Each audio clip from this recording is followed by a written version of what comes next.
जी कौन थे? कबीर साहिब पूर्ण परमात्मा सर्व सृष्टि के रचनहार है। ना मेरा जन्म न गर्भ बसेरा, बालक हो दिखलाया, काशी नगर जन कमल पे डेरा, तहाँ जुलाह ने पाया। ना मेरे मात पिता ना मेरे गरदासी, जुल्हे को सुत आण कहाया, जगत करे मेरी हासी। संत रामपाल जी महाराज आज शास्त्रों से प्रमाणित करके बता रहे हैं कि वो पूर्ण परमात्मा है। कि क्या कहीं किसी वेद में लिखा हुआ है कि हाँ ये परमात्मा थे? इस सभी धर्मों के पवित्र सदग्रंथों में प्रमाण है कि कबीर साहिब ही पूर्ण परमात्मा है। अब मैं तुमसे कहूँ, चिताई त्रिदेवन की उत्पत्ति भाई, माँ अष्टंगी पिता निरंजन, ये जब दारो वंचन अंजन, पहले की निरंजन राय पीछे से माया उठ जाएगी। भाई मैं तुम्हें तीन देवताओं की उत्पत्ति बताता हूँ। तो नाड़ी तंत्र का शरीर है, शुक्रम अकायम ऐस नाड़ीरम, उनका नाड़ी तंत्र रहित शरीर है। वो पूर्ण परमात्मा अपने तेज पुंज शरीर को हल्का कर इस धरा पर स्वयं ही चल के आते हैं। हम कैसे डिफरेंशिएट कर सकते हैं कि कौन सही है कौन गलत है, कौन सा गुरु सही बता रहा है और कौन गलत बता रहा है? संत रामपाल जी महाराज जी बताते हैं, सूरत फुरकानी 25 आयत नंबर 52 कुरान शरीफ में लिखा है, फला तूतियल काफिरन बहिदिहुम बिही जिहादन कबीरा, मतलब उस कबीर अल्लाह के लिए संघर्ष कर। दूसरी ओर बाइबल में ऑक्सफोर्ड जीविस बाइबल 36:5 लॉज में लिखा है, इन इस कबीर माइटी, कि भाई परमात्मा कबीर है। जन्म साखी में भी लिखा है कि खालक आदम सिरजिया आलम बड़ा कबीर। और गुरु नानक देव जी ने भी कहा है, भाई सूरत मुलुक की वेश, एक ठगवाड़ा ठगी देश, खरा से आना होता बारी धानक रूप रहा करता, हक्का कबीर करीम तू बेऐब परवरदिगार। वही परमात्मा, वही अल्लाह, वही खुदा, वही परमात्मा कबीर साहिब है। अवश्य देखें हमारी खास वीडियो। नमस्कार दर्शकों, आप देख रहे हैं ऐसी न्यूज चैनल। मैं प्रीति आज मौजूद हूँ संत रामपाल जी महाराज जी के सतलोक आश्रम खमानों, जिला फतेहगढ़ साहिब, पंजाब में। जी हाँ दर्शकों, जैसे कि आप सबको इस बात की खबर है कि यहाँ पे पिछले 2 दिन से और आज इस समागम का तीसरा दिन है, यहाँ पे कबीर साहिब प्रकट दिवस बहुत ही उल्लास के साथ मनाया जा रहा है। जी हाँ, आज हम उसी में लगी एक प्रदर्शनी में मौजूद हैं और हम आज एक ऐसे सवालों का खुलासा करने जा रहे हैं आपके सामने, जिनसे आम जो जनता है वो परिचित नहीं है। जी हाँ, आज हम संत रामपाल जी महाराज जी के शिष्य से जानेंगे कि ये जो कबीर साहिब प्रकट दिवस है ये क्यों मनाया जाता है और ये कबीर साहिब जी जो थे वो कौन थे, और भी बहुत सारे सवाल होंगे। तो आइए हम इनसे जानने का प्रयास करेंगे। सर, आप हमारे दर्शकों को अपना परिचय दीजिए, आप क्या करते हैं, कहाँ से हैं, तो आप उनको अपना परिचय दीजिए। जी, मेरा नाम सन्नी दास है। मैं हिमाचल प्रदेश गांव रामनगरी, तहसील जुब्बल, डिस्ट्रिक्ट शिमला का रहने वाला हूँ और मैं फार्मिंग करता हूँ। इलेक्ट्रॉनिक्स डिप्लोमा मैंने इंजीनियरिंग करी, इलेक्ट्रॉनिक्स में मेरी इंजीनियरिंग हुई है। जी सर, आज आप यहाँ पे मौजूद हैं इस सतलोक आश्रम खमानों में, तो सर हमारे दर्शक जानना चाहेंगे कि आज जो ये कबीर साहिब प्रकट दिवस मनाया जा रहा है इस आश्रम में, अनेक और भी बहुत सारे आश्रम है जहाँ पे ये मनाया जा रहा है, तो सर हम बताइए कि कबीर साहिब जी कौन थे? क्या आप दर्शकों को बता सकते हैं कि कौन थे वो? जी, कबीर साहिब पूर्ण परमात्मा सर्व सृष्टि के रचनहार है। उन्होंने अपनी सूक्ष्म वेद की वाणी में भी कहा है, ना मेरा जन्म न गर्भ बसेरा, बालक हो दिखलाया, काशी नगर जन कमल पे डेरा, तहाँ जुलाह ने पाया। ना मेरे मात पिता ना मेरे गरदासी, जुल्हे को सुत आण कहाया, जगत करे मेरी हासी। कबीर साहिब पूर्ण परमात्मा थे और पूर्ण परमात्मा है, जिनके बारे में वेद भी गवाही देते हैं, त्वमेव माता च पिता त्वमेव, त्वमेव बंधु च सखा त्वमेव, त्वमेव विद्या च द्रविणम त्वमेव, त्वमेव सर्वम मम देव देवो। उन्हीं पूर्ण परमात्मा सच्चिदानंद घन ब्रह्म कबीर साहिब जी के बारे में बताया गया है। कबीर साहिब जी पूर्ण परमात्मा है। तो सर, जैसे कि आप बता रहे हैं कि कबीर साहिब पूर्ण परमात्मा है सर, लेकिन वो एक जुलाहा थे, जुलाहे का काम करते थे।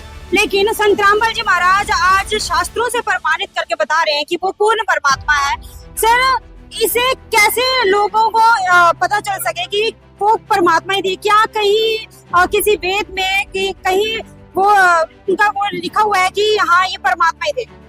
जी, सभी धर्मों के पवित्र सदग्रंथों में प्रमाण है कि कबीर साहिब ही पूर्ण परमात्मा है। परमात्मा कबीर साहिब ने ऐसी लीला करी जो निरुनिमा है, जिन्हें जुलाहा, जिन्हें मुसलमान कहा गया, पहले वो गौरी शंकर और सरस्वती थे, वो शिव जी के उपासक थे। तो किसी कारणवश उनका मुसलमानों ने धर्म परिवर्तन करने की कोशिश की, परंतु धर्म परिवर्तन इस तरह नहीं होता, वो अपनी इच्छा से होता है। तो परमात्मा ने ऐसी लीला की, ऐसे घर में परमात्मा आए जो ना तो हिंदू थे ना ही मुसलमान थे। एक तरह से देखे, परमात्मा ने ऐसा घर चुना जो यथार्थ में परमात्मा ये दिखाना चाहते थे, ना मैं हिंदू हूँ ना मैं मुसलमान, जात नहीं जगदीश की और की कहां से हुई, पूर्ण परमात्मा की कोई जात नहीं है। उन्होंने एक रोल किया, क्योंकि जैसे अवतारी जो भी आए हैं वो राजा बन के आए हैं, तो परमात्मा ने ये दिखाया, परमात्मा आम जन साधारण का रोल करने आए, ताकि आम जन साधारण भी उनको फॉलो करके उनकी लाइन पे चलकर उनको वो आसानी से पार हो सकते हैं। तो परमात्मा ने यही दिखाने के लिए एक साधारण से घर में आए परमात्मा की किस तरह से आम व्यक्ति भी पार हो सकता है। तो पूर्ण परमात्मा कबीर साहब एक आम व्यक्ति का रोल करने के लिए, सतगुरु का, कवि का रोल करने के लिए इस धरा पे स्वयं ही आते हैं। सर, जैसे आप बता रहे हैं कि जो कबीर साहब हैं वो प्रकट हुए हैं कमल पे, लेकिन आज तक हमने किताबों में पढ़ा है, आपने देखा भी होगा कि 9th और 10th की बुक्स में मैक्सिमम लिखा होता है कि कबीर साहब जी का एक माँ के पेट से जन्म हुआ था, उनकी पत्नी भी थी एंड उनके बच्चे भी थे जिनको कमाल और कमाली बोला गया था। तो इस पे आपकी क्या राय है सर? जी, ये भ्रांति है, ये लोकवेद है, दंत कथा है, प्रमाण ऐसा कहीं भी नहीं मिलता।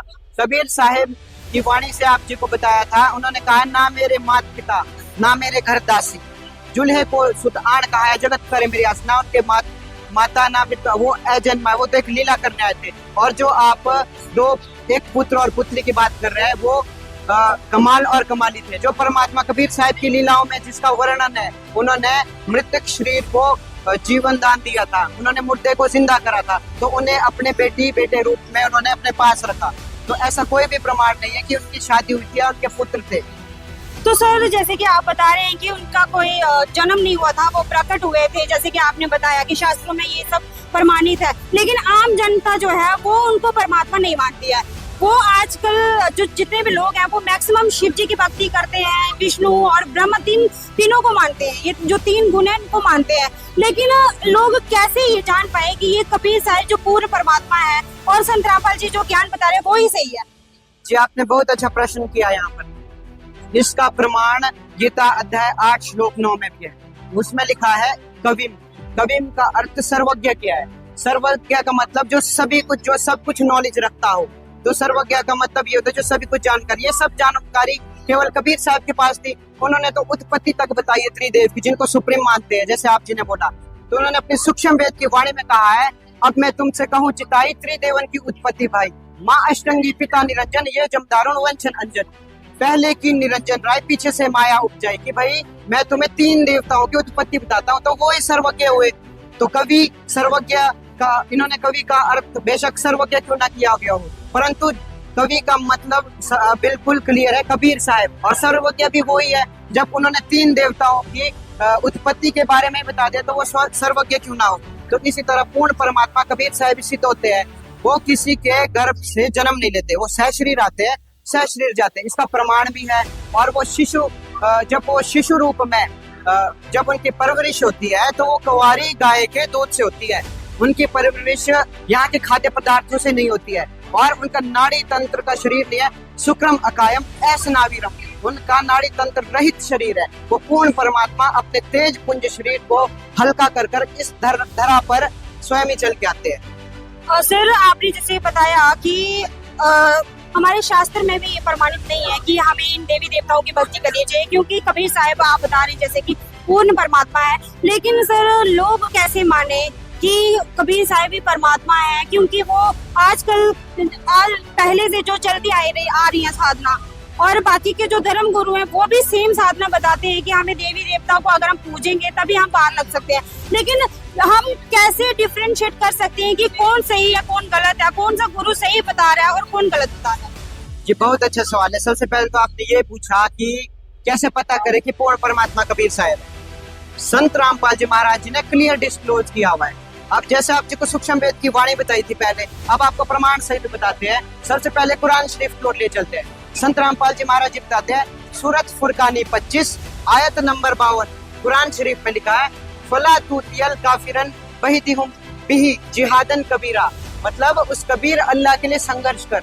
दूसरी ओर बाइबल में ऑक्सफोर्ड जीविस बाइबल 36:5 लॉज में लिखा है इल इज कबीर माइटी, कि भाई परमात्मा कबीर है। और ये जन्म साखी में भी लिखा है कि हालक आदम सिरजिया आलम बड़ा कबीर। और गुरु नानक देव जी ने भी कहा है फाई सूरत मुलुक की वेश ए ठगवाड़ा ठगी देश, खरा सियाणा बहुता भारी धानक रूप रहा करता, कि भाई फाई सूरत मुलुक की वेश। देखो ये परमात्मा आम जनसाधारण जैसे मुल्क का भेष है वैसे भेष धारण करके आ रहा है, ये तो ठगवाड़ा है, ये असल में पूर्ण परमात्मा है। फाई सूरत मुलुक की वेश ए ठगवाड़ा ठगी देश, खरा सियाणा बहुता भारी धानक रूप रहा करता, जो जिसको तुम धानक मानते ये करतार है, ये असल में पूर्ण परमात्मा है। हक्का कबीर करीम तू बेऐब परवरदिगार, वही परमात्मा, वही अल्लाह, वही खुदा, वही परमात्मा कबीर साहिब है। तो जैसे कि संत रामपाल जी महाराज वेदों का हवाला देते हैं, तो उसी प्रकार अथर्ववेद, ऋग्वेद, सामवेद में भी इसका प्रमाण है। तो सर आप हमें बताइए कि आज से जो 600 साल पहले कबीर साहब जी ज्ञान देते थे और वही आज संत रामपाल जी महाराज जी प्रमाण सहित ज्ञान जो है वो धरती पर उतार रहे हैं, तो सर आप हमें बताइए कि इससे कैसे डिफरेंशिएट हो सकता है कि संत रामपाल जी महाराज जी जो है वो ज्ञान कबीर साहिब जी वाला ही बता रहे हैं, क्या ये एक इत्तेफाक है या एक सच्चाई है? आप बताइए। ये एक सच्चाई है। संत रामपाल जी महाराज जी और कोई नहीं, स्वयं कबीर साहिब ने। कबीर साहिब ने जो 600 साल वर्ष पूर्व ज्ञान दिया वही संत रामपाल जी महाराज जी। आप संत रामपाल जी महाराज जी बिल्कुल कबीर साहिब ही है।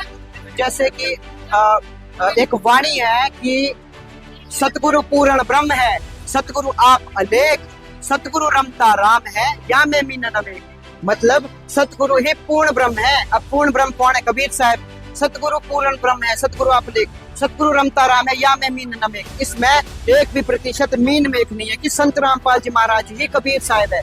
और दूसरी ओर सतगुरु का कैसे डिफरेंशिएशन होगा कि कौन सतगुरु है, इसके बारे में सतगुरु के लक्षण कहो मधुरे वैद विनोद, 4 वेद 6 शास्त्र कहे 18 बोध। वो सतगुरु होता है जो 4 वेद 6 शास्त्र 18 पुराणों का बोध बता दे। और दूसरी ओर गीता अध्याय 15 श्लोक 1 में कहा है ऊर्ध्व मूलम अधेशाखम अश्वत्थम राहुरव्ययम छंदांसि यस्य परणानि ये तम वेद सवेद विद। गीता ज्ञानदाता कहता है हे अर्जुन, ये संसार पिपल रूपी उल्टा लटका वृक्ष है जो इसके साथ सभी छंद को बता दे, इसकी डार क्या है, इसका तना क्या है, इसकी शाखा क्या है और इसकी जड़ कौन है। वो वास्तव में तत्वों को जानने वाला है, अर्थात तत्वदर्शी संत है। वो संत रामपाल जी महाराज जी ने 600 साल पहले भी बताया था। वो आप उनको संत रामपाल जी महाराज जी मान लो या कबीर साहब मान लो, उन्होंने 600 साल पहले भी बताया, आज भी बता रहे हैं।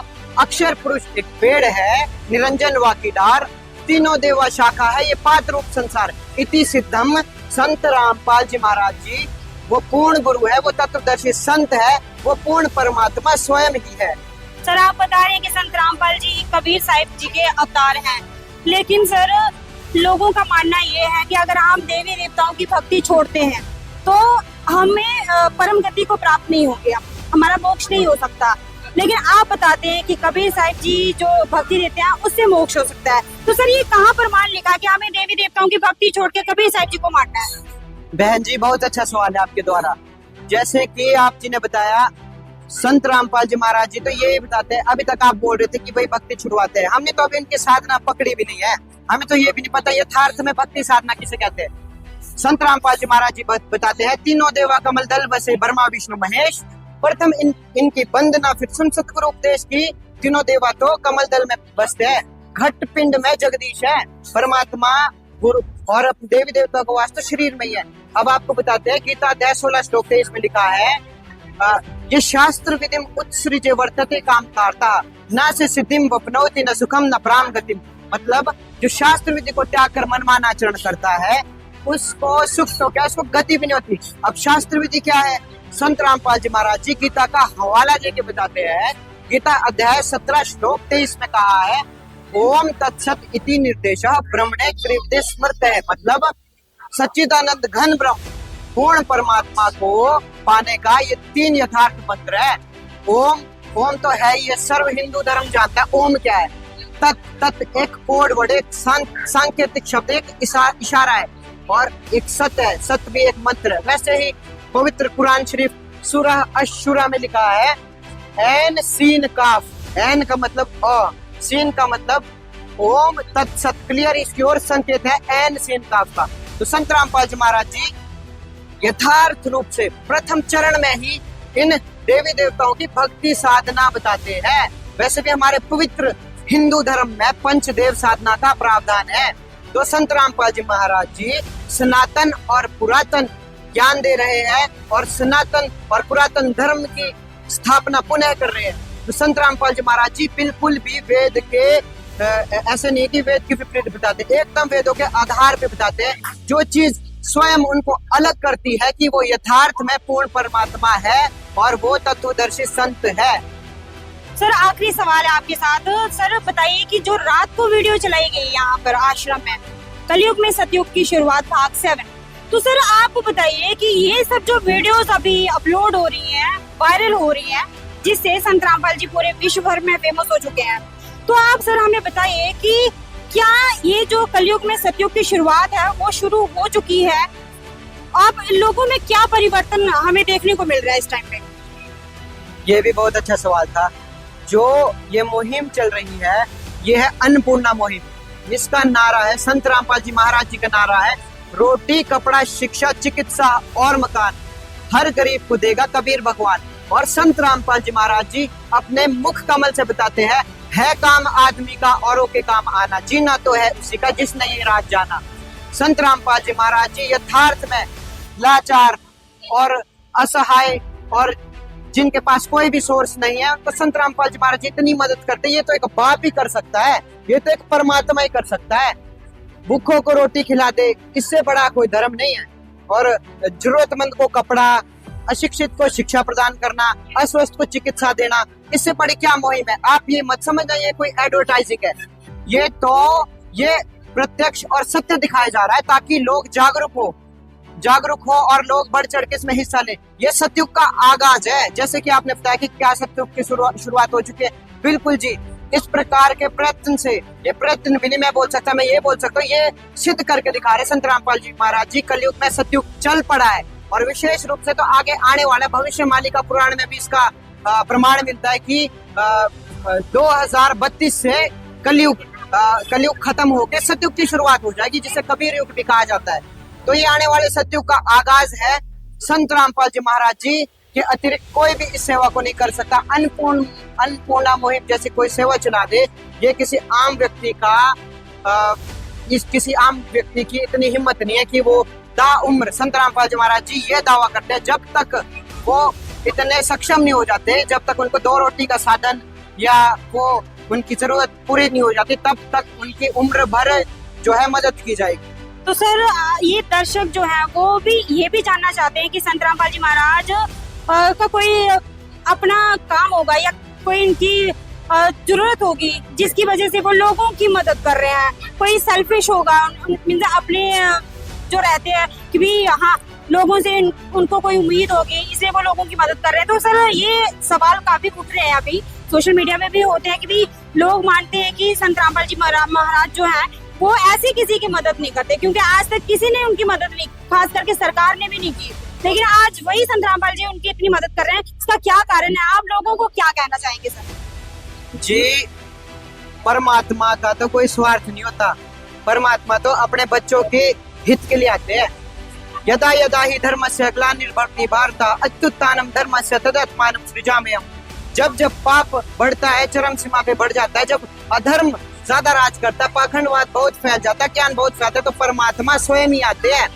भक्ति मुक्ति ले अवतरे मिटन तीनों ताप, जुल्हे के डेरा लिया कहत कबीरा बाप। वो पूर्ण परमात्मा तो भक्ति और मुक्ति के लेकर नीचे अवतरित हुए हैं। वो तो अपने बच्चों को भक्ति प्रदान करके उनको मुक्ति दिलाने के लिए आए। इसमें उनका कोई सेल्फ नहीं है। अगर बाप अपने बेटे की कोई कामना पूरी करे तो उसमें उसका कोई सेल्फ नहीं होता, इसमें बच्चे का ही कोई हित है। तो ये बिल्कुल गलत है। संत रामपाल जी महाराज जी का कोई भी सेल्फ नहीं है। संत रामपाल जी महाराज जी को तो बंधन से, इस जीव को बंधन से मुक्त करवाने आए हैं। जैसे बोलते हैं, तुम कौन राम का जपते जापम, ताते कटे ना तीनों ताप। अब बोलते हैं भक्ति मुक्ति ले अवतरे मिटन तीनों ताप। वो तीनों ताप को नष्ट करने के लिए आए हैं संत रामपाल जी महाराज जी। यहाँ बंदी हुई जीव को यहाँ से निकालने आए हैं, जिसके बारे में बताते हैं। बंदे से बंदा मिले छूटे कौन उपाय, कर बंदगी निर्बंध की जो पल में लेत छुड़ाए। भावार्थ, अगर बंदी ही बंदी को कोई बंदी है, कोई बेड़ी में बंधा हुआ है और दूसरे बंदी को बोल दे कि भाई मुझे छुड़ा लो, तो आप समझ सकते हैं कि वो कैसे छुड़ाएगा, वो तो खुद ही बंधन मुक्त है।